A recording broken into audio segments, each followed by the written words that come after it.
Tepat ketika pria itu bertanya-tanya bagaimana Tama melakukannya, dia tiba-tiba merasakan sakit yang tajam di bahu kanannya. Dia secara naluriah melihat ke tempat yang sakit, hanya untuk menyadari bahwa hanya ada luka yang tersisa di sana. Lukanya rapi, dan daging dan tulangnya terlihat jelas, dan banyak darah menyembur keluar.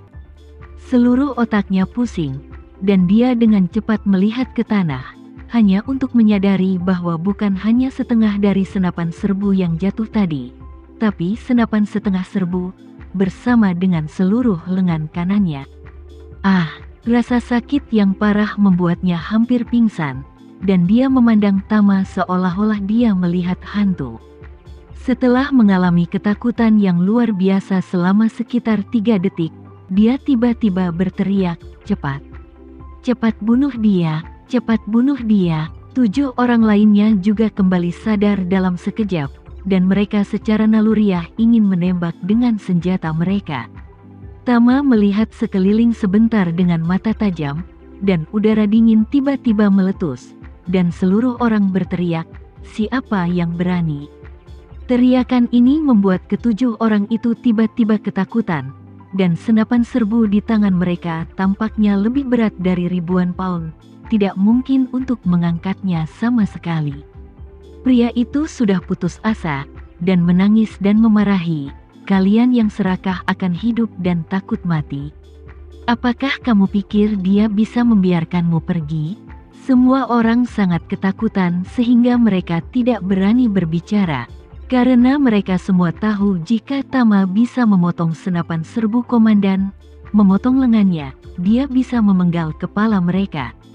Oleh karena itu, untuk menghindari situasi tragis, tidak ada yang berani mengambil risiko menodongkan pistol ke Tama saat ini. Tama melirik ke-7 orang itu, dan memarahi dengan dingin, "Letakkan senjata untukku." Ketika ke-7 orang itu mendengar hal itu, mereka buru-buru membuang senjata dan melemparkannya ke tanah. Pemimpin pria benar-benar putus asa saat ini. Dia tahu bahwa begitu 7 orang ini menyerahkan senjata mereka, dia tidak akan memiliki kesempatan untuk kembali. Jadi, dia melihat 7 orang dengan putus asa dan berkata, "Kalian orang-orang yang serakah akan hidup dan takut mati. Jangan lupa, bahkan jika kalian bisa bertahan hari ini, setelah 7 hari habis, kalian tidak akan memiliki obat untuk bertahan hidup. Kalian pasti akan meledak dan mati." Tama mencibir, "Apakah kamu penjaga kavaleri, seperti calon korban mati, yang harus minum penawar secara teratur?" Pria yang memimpin memandang Tama dan berkata dengan senyum sedih, "Karena kamu tahu prajurit yang mati, jadi sepertinya kelompok tentara yang mati di New York juga terbunuh di tanganmu." Tama tersenyum, "Sepertinya kamu tidak bodoh."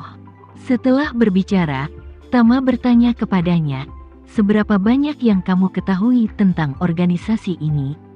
Pria pemimpin berkata dengan dingin, "Aku tidak tahu banyak, tetapi meskipun demikian, aku tidak akan memberitahumu apapun."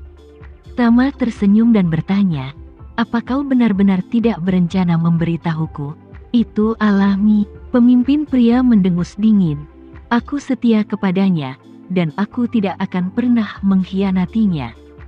Sebelum Tama bisa menyelesaikan kata-katanya, dia tiba-tiba bergegas ke depan dan meraihnya. Rahang atas dan bawahnya terbanting dengan kuat, hanya untuk mendengar bunyi klik, sesuatu tampak pecah di mulutnya, dan kemudian, seluruh tubuhnya berkedut hebat. Tebakan Tama benar, meskipun orang ini bukan calon korban mati, dia masih memiliki gigi palsu penuh racun di mulutnya. Pada saat kritis, selama gigi palsu dihancurkan, racun akan mengalir ke perut di sepanjang mulut, menyebabkan mereka mati diam-diam. Namun, bedanya kali ini Tama justru membantunya menggigit gigi tiruannya secara langsung. Melihat bahwa dia sudah menunjukkan tanda-tanda keracunan, Tama mencibir dengan jijik, "Bersikaplah setia kepada tuanmu. Jangan buru-buru bereinkarnasi ketika kamu sampai di sana. Mungkin tidak lama lagi aku akan mengirimnya untuk menemuimu." maka kamu akan berada di sana. Kamu dapat terus membuat pelana untuknya. Setelah berbicara, Tama tiba-tiba menyadari sesuatu dan menghela nafas. Oh, maaf. Aku lupa bahwa kamu belum melihat tuannya. Bahkan jika aku mengirimnya pergi, kamu mungkin tidak dapat melihatnya ataupun mengenalinya. Pada saat ini, dia berkata tanpa daya, "Baiklah, kalau begitu aku akan membiarkan seseorang mengukir kata tuan di dahinya sehingga kamu bisa mengenalinya." Mata bos pria itu melebar, menatap Tama dari dekat. Bahkan dalam mimpinya, dia tidak bisa mengerti mengapa Tama begitu yakin bahwa dia bisa membunuh bos mereka. Merasa bahwa racun telah mencapai organ internalnya, dia berkata dengan nada yang sangat hancur, "Kamu, kenapa? Kenapa tidak? Jangan tanya aku lagi, aku akan memberitahumu." Tama berkata dengan nada menghina, "Aku terlalu malas untuk berbicara omong kosong denganmu. Ayo keluar. Kamu hanya sampah di organisasi ini. Aku tidak berpikir 7 orang di sebelahmu tahu kurang darimu. Dan setelah kamu mati, aku masih bisa bertanya kepada mereka." Ucapan Tama yang penuh canda dan cemoohan membuat sang komandan dipenuhi dengan kebencian. Dia memegang kekuatan terakhirnya, menggertakkan giginya, dan berkata, Bos pasti akan membalas untukku." Tama mendengus dan berkata dengan jijik, "Aku bisa melihat itu untukmu dan orang-orang mati itu. Ada juga obat mematikan di dalam tubuh yang menyerang secara berkala.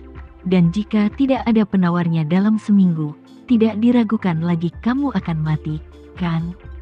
Komandan mendengar ini, matanya penuh kengerian. Dia tidak tahu bagaimana Tama bisa melihat racun yang tersembunyi di dalam tubuhnya. Tama mengabaikan kengeriannya, tetapi terus mencibir. "Tidak ada perbedaan mendasar antara kamu dan calon korban mati. Mereka semua adalah keledai bagi bosmu, dan satu-satunya hal yang kamu lebih baik daripada calon korban mati." Kemudian, Tama tiba-tiba teringat sesuatu, dan berkata sambil tersenyum, "Jika tebakanku benar, kamu atau orang tuamu seharusnya naik dari kelas calon korban mati." "Apa itu benar? Karena kinerjamu yang lebih berdedikasi, bos memberimu sebuah tangga, memberimu apa yang disebut gelar penjaga kavaleri, sehingga kamu bisa melepas kain hitam, itu menutupi matamu. Kamu atau ayahmu sangat tersentuh dan terdorong oleh ini, berpikir bahwa mereka telah menyelesaikan lompatan kelas. Tetapi kenyataannya, kamu masih dikontrol ketat oleh organisasi ini. Kami tidak memiliki kebebasan lain kecuali untuk melakukan tugas yang mereka berikan kepadamu. Kamu hanya bisa terus bekerja keras. Cobalah untuk mencapai lompatan kelas berikutnya, kan?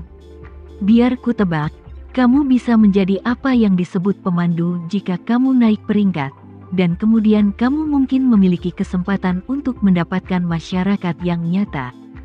Setelah berhubungan dengan Duncan selama beberapa waktu, kemampuan analisis logis Tama juga meningkat pesat. Sebelum malam ini, dia hanya tahu bagaimana si 47 Mei itu bekerja. Namun saat itu, si 47 Mei mengatakan bahwa hanya ada 2 cara bagi orang-orang calon korban mati yang berada dalam kegelapan untuk menyingkirkan nasib mereka, baik mati atau bekerja keras untuk memanjat. Tidak ada manajer yang cerdik yang akan memilih cara manajemen datar. Dia pasti akan merencanakan tangga menanjak yang panjang untuk orang-orang yang bekerja keras untuk bawahannya, dan kemudian membiarkan mereka memanjat dengan mengertakkan gigi. Sama seperti perusahaan internet besar itu, ada yang dari P1 sampai P14, ada yang dari T1 sampai T17, dan ada yang dari M1 sampai M9. Malam ini, dari percakapan orang-orang ini, dia mengetahui tentang gelar baru penjaga kavaleri. Dikombinasikan dengan misi utama mereka, mereka juga memiliki racun mematikan di tubuh mereka, dan taring mematikan di mulut mereka. Dia dapat menyimpulkan bahwa mereka sebenarnya tidak lebih baik dari calon korban mati. Seberapa kuat, adapun kata panduan Tama juga mendengarnya dari si 47 Mei. Meskipun dia tidak yakin apakah bibinya yang bunuh diri dengan meminum racun adalah pemandu, secara logis dapat disimpulkan bahwa pemandu harus hidup dalam masyarakat nyata. Misalnya, pemandu organisasi misterius di New York ini harus tinggal di suatu tempat di New York dan memiliki identitas yang wajar dan legal, serta sumber daya lokal yang relatif kuat. Hanya dengan cara ini mereka dapat memiliki kualifikasi sebagai pemandu yang berkualitas. Ini seperti melakukan perjalanan dan menemukan orang lokal yang akrab dengan daerah setempat untuk mengatur resepsi.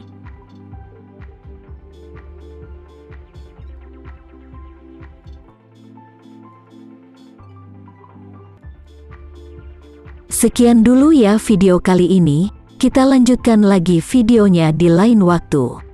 Oh iya, bagaimana menurut kalian? Semoga bisa sedikit menghibur kalian semua. Untuk teman-teman yang baru nonton, jangan lupa subscribe ya, hehehe. Dan kalau teman-teman ada yang ingin gabung langganan, bisa langsung gabung saja untuk dapat fitur yang menarik dan sedikit membantu Mimin. Terima kasih banyak sudah menonton, sampai jumpa lagi, bye bye bye.